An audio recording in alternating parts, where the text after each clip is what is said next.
Ang DPWH, ang pinaka-racket dyan is yung ghost project. So walang delivery ghost project.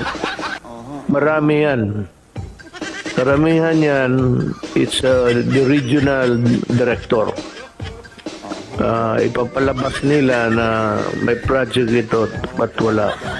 So the best way is to conduct an audit of those projects to determine if they are ghost projects or not. And I think they are plenty.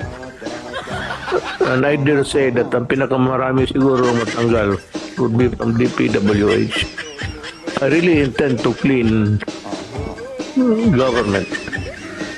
At least kung hindi ko kaya, na minus-minusan.